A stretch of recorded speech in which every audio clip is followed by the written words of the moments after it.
All of you, कैसे हैं आप सब। आज मैं आपके सामने महादेवी वर्मा का जीवन परिचय लेकर आई हूँ। इसे मैंने सरल शब्दों में समझाने का प्रयास किया है ताकि स्टूडेंट्स को याद करने में कोई प्रॉब्लम ना हो। चलिए अब हम महादेवी वर्मा का जीवन परिचय स्टार्ट करते हैं। महादेवी वर्मा का जन्म 1907 में फर्रुखाबाद, उत्तर प्रदेश का एक ज़िला है, फर्रुखाबाद में हुआ था।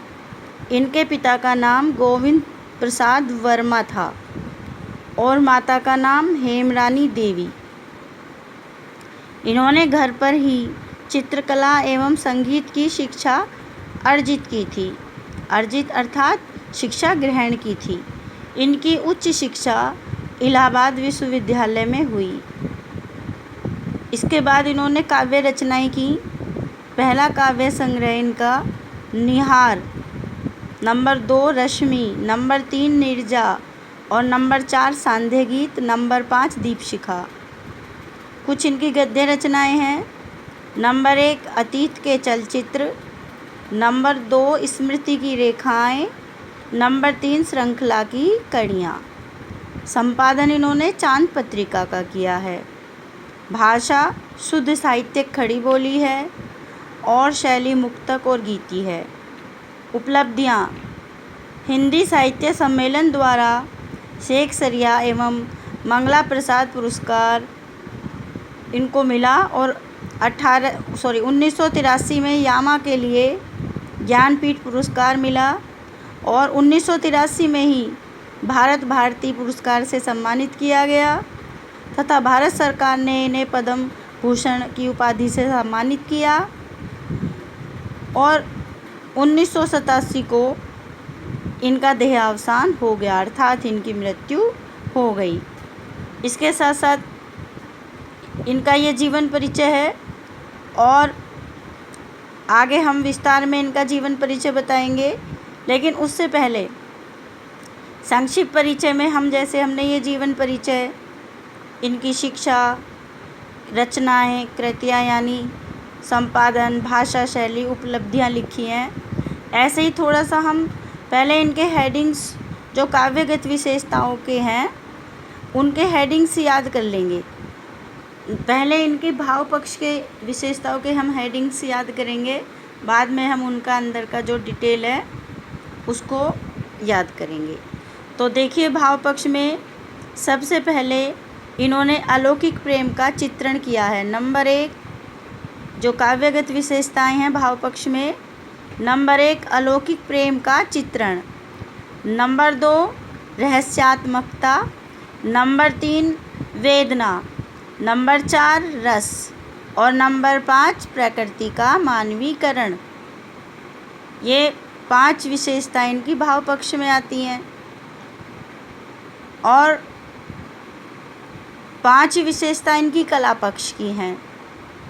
कला पक्ष में भाषा, शैली, अलंकार एवं छंद, नंबर 4 लाक्षणिकता और नंबर 5 सूक्ष्म प्रतीक एवं उपमान।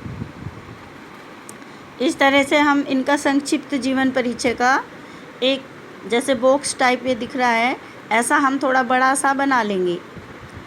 चाहे हम एग्ज़ाम में जीवनी लिखें, चाहे होमवर्क की कॉपी पे करें, हमेशा हमें जीवनी इसी तरह संक्षिप्त परिचय देना है।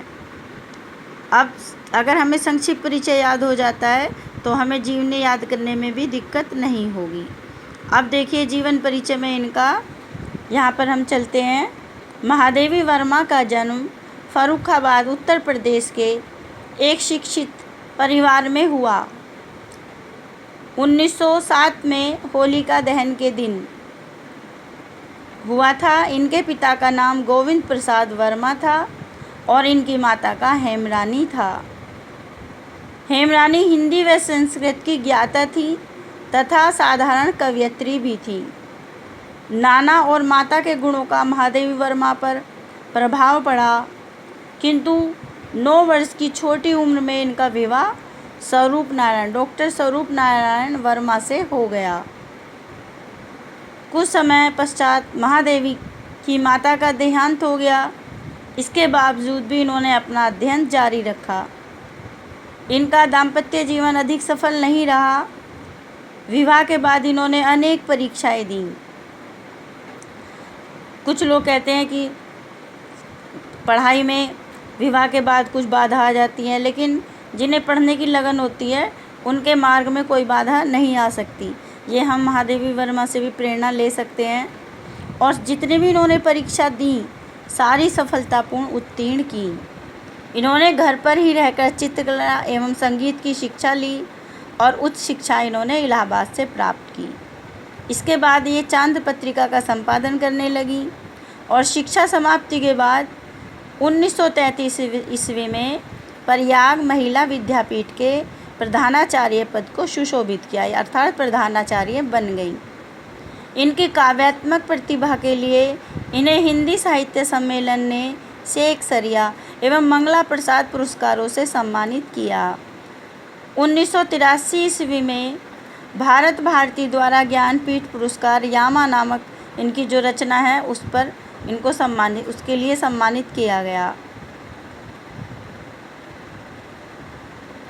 भारत सरकार द्वारा पद्म भूषण से सम्मानित इस लेखिका का स्वर्गवास 11 सितंबर 1987 को हो गया।